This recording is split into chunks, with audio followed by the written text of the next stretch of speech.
এই আসনটা বাংলাদেশের 1 নম্বর আসন।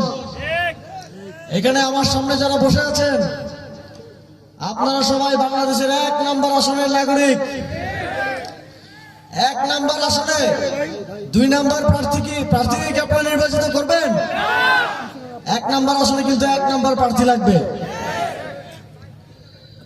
আমরা জানি বিগত সময়ে আপনারা আঞ্চলিক বৈষম্যের শিকার হয়েছেন। আপনাদের এখান থেকে এমপি মন্ত্রী হয়েছে ঠিকই, কিন্তু আপনাদের জীবনের পরিবর্তন করতে তারা কাজ করে নাই। আপনাদের সন্তানদের ভবিষ্যৎ সুন্দর করতে তারা কাজ করে নাই। জুলাই গণঅভ্যুত্থানের পর প্রথম দিন থেকেই আমি দেখেছি আমার সহযোদ্ধা, আমার ভাই, আপনাদের সন্তান সার্জিস আলম আপনাদের জন্য কিভাবে কাজ করার চেষ্টা করেছেন। গণঅভ্যুত্থানের পর সার্জিস ভাইকে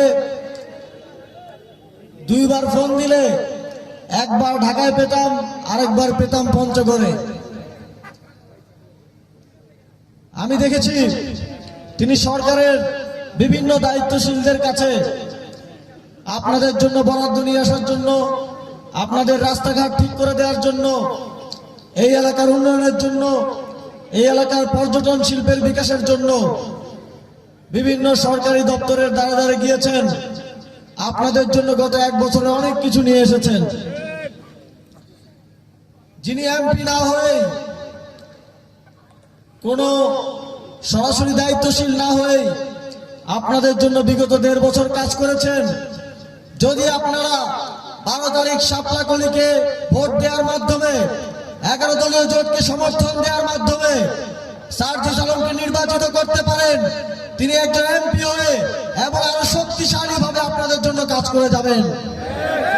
আমরা দেখি এই দেশে গত 54 বছর ধরে শুধু কমিশনারের ছেলে কমিশনার হয়, চেয়ারম্যানের ছেলে চেয়ারম্যান হয়, এমপির মন্ত্রীর ছেলে এমপি মন্ত্রী হয়, প্রধানমন্ত্রীর ছেলে মেয়ে প্রধানমন্ত্রী হয়।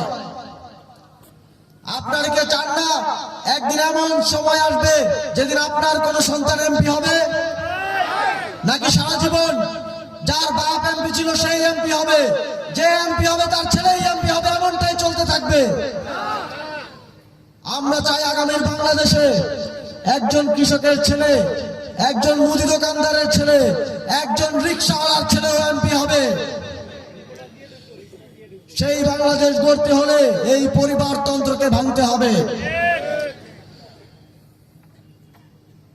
সংগ্রামী বন্ধুগণ, এই পরিবারতন্ত্র ভাঙতে হলে 12ই ফেব্রুয়ারি আমাদের সকলকে বাংলাদেশের 1 নম্বর আসনে শাপলাকলিকে বিজয়ী করে আনতে হবে। শাপলাকলিতে ভোট দিলে আমরা নিশ্চিত করে বলতে পারি এই পঞ্চগড়ে আপনাদের থেকে আর কেউ চাঁদাবাজি করতে পারবে না। শাপলাকলিতে ভোট দিলে এই পঞ্চগড়ের কাউকে ঘুষ দিয়ে মামা চাচার পরিচয় আর চাকরি পেতে হবে না। শাপলাকলিতে ভোট দিলে আপনাদের প্রত্যেকের ঘরে ঘরে অন্তত একজনের কর্মসংস্থান নিশ্চিত করা হবে। শাপলাকলিতে ভোট দিলে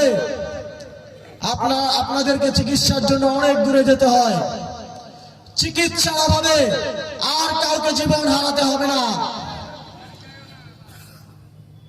শাপলাকলিতে ভোট দিলে আগামীর বাংলাদেশ হবে ন্যায় ও ইনসাফের বাংলাদেশ। আমরা জানি বিগত 3টি নির্বাচনে আপনারা ভালো মতো ভোট দিতে পারেন নাই। কেউ ভোট দিতে গেছেন, গিয়ে দেখেছেন যে আপনার ভোটটা দেওয়া হয়ে গেছে, অথবা কেন্দ্রে ঝামেলা লাগিয়ে আপনারা আর ভোট দিয়ে ফিরে আসতে পারেন নাই। এবার কি আপনারা ভোট দিতে চান? এবার কি সবাই ভোট দিতে চান? শুধু চাইলে হবে না, এবার ফজরের নামাজের পরে কেন্দ্রে উপস্থিত থেকে আপনার ভোট তো নিশ্চিত করবেনই, আপনার পাড়া প্রতিবেশী, আপনার কেন্দ্রের অন্য সকলের ভোটারের ভোট নিশ্চিত করে ফিরে আসতে হবে। 11 দলীয় জোটের সকল নেতাকর্মীকে ফলাফল ঘোষণা হওয়া পর্যন্ত বিজয় ছাড়া ফিরে আসা যাবে না। আপনাদেরকে মনে রাখতে হবে, একদিনের পরিশ্রম আপনাদের 5 বছরের শান্তির কারণ হতে পারে। সুতরাং সংগ্রামী উপস্থিতি, আপনাদের কাছে আবারও শাপলাকলী 11 দলীয় জোট আপনাদের সন্তান সার্জি সালামের পক্ষে ভোট চেয়ে, শাপলাকলীর পক্ষে ভোট চেয়ে আজাদের মিছিলে, বিজয়ের মিছিলে আবারও দেখা হবে এই প্রত্যাশা নিয়ে আমার বক্তব্য শেষ করছি।